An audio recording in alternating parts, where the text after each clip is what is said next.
Hey, hello and welcome to 100% Richard. 100% Richard is basically me. Hi, how you doing out there? The video is not going to have the same sound quality as the actual audio upload, so just so that you're aware up until we get going a little bit better. But 100% Richard is just me and my thoughts, and I do a lot of I did a lot of preaching back in the day, and so now we're kind of going this route thanks to the coronavirus, and so I've been listening to a bunch of other pastors and preachers and things of that nature, and notice that really everybody's talking about fear and how we should be able to overcome fear because of Jesus, and with Jesus in our heart we really do overcome fear. We do not have a spirit of fear, we have a spirit of a sound mind, and so as I started to think about fear and the Christian life, I started to think of these three kids, Shadrach, Meshach, and Abednego, and really how fearless they were. Now, this wasn't a virus, it wasn't a pestilence, it wasn't anything like that, but what it was death coming near them. King Nebuchadnezzar, this is out of Daniel 3, King Nebuchadnezzar said, "Hey, all my nation, you're going to bow down to this gold idol as soon as I blow the horn." And these three kids said, "No, I ain't going to do that." And I'm going to tell you this little disclaimer: don't go out in the streets just because you're safe. I mean, use wisdom. And if you got to go buy toilet paper, you got to go buy stuff. Go out, take care of that, and get back home. Do what you got to do. But these three kids said, "No, I'm not going to bow down to that thing." And in Daniel 13. The three kids said, "Nope, not going to do it." They were standing up. Everybody else was bowing down. And King Nebuchadnezzar, in his rage and fury, this is Daniel 13, gave the command to bring Shadrach, Meshach, and Abednego. So they brought these men before the king. Nebuchadnezzar spoke, saying to them, "Is it true, Shadrach, Meshach, and Abednego, that you do not serve my gods or worship the gold image which I have set up?"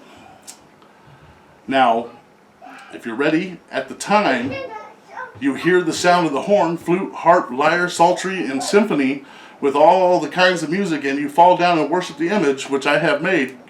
Good, but if you do not worship, you shall be cast immediately into the midst of a burning fiery furnace. And who is the God who will deliver you from my hands? So Shadrach, Meshach, and Abednego answered and said to the king, "O Nebuchadnezzar, we have no need to answer you in this matter. If that is the case, our God, whom we serve, is able to deliver us from the fiery, burning furnace, and he will deliver us from your hand, O king." These guys were like, "Hey, king, no, I'm not going to do what you're telling me to do because my God is bigger than your gold statue thingamajig that doesn't really do anything, because my God's more powerful than an object here on earth."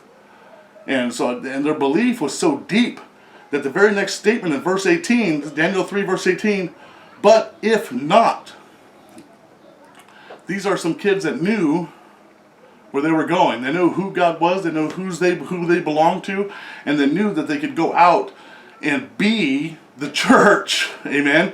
They were saying, "Hey, my God is so big that none of this other stuff matters." That's really what they were saying. "And even if he doesn't save us, I'm not going to worship your God." So like I say, don't go out just because, God's going to save me and I'm going to do this. Use wisdom, be smart. There's a difference there, but in their situation and our situation, but we can say, "Hey, guess what? My God is bigger than this virus. My God is bigger than the stuff that's around me. My God is bigger than my issues." And I know sometimes we look at our issues and we look at the things that we see every day and we go, "Hey, you know what, this is tough. My life sucks," or whatever we choose to do or say.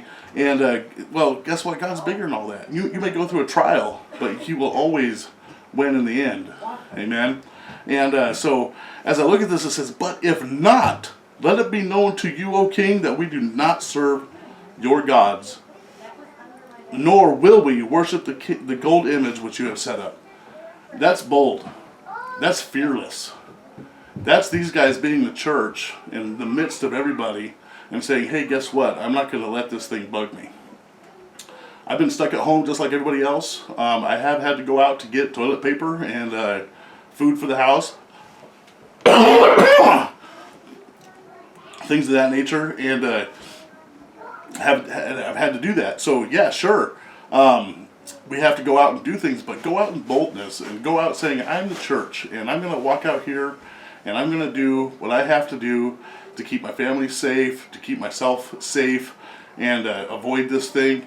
But don't go out and say, hey, I'm going to go run the streets because my God's bigger than this. That's what wisdom says. Hey, follow the rules. Amen.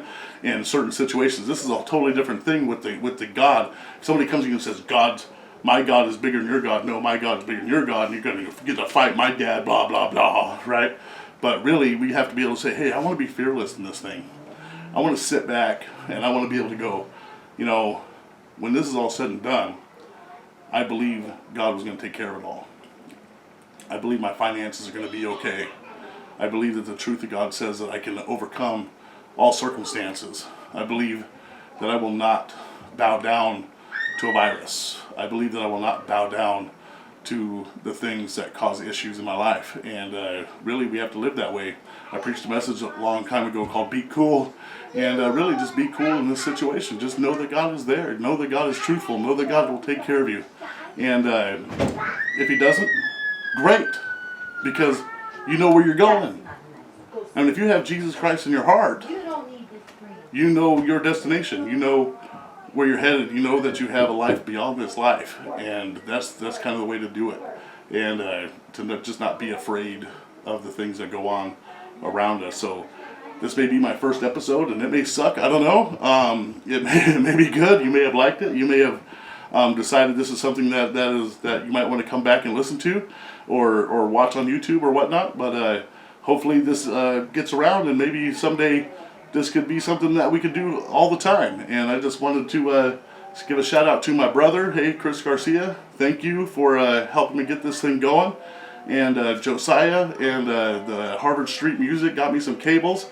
And were opened up for us to go buy a couple of cables, and they're like, fantastic, you guys are rock stars. And just wanted to say, Mom, thank you. You're buying me a chair so that I don't have to be uncomfortable while I do this. And thank you guys for my wife for letting me just kind of destroy my office with all this junk. So thank you, and all that. And once again, 100% Richard. Keep an eye on us. We're gonna see where we go. Right on, right on.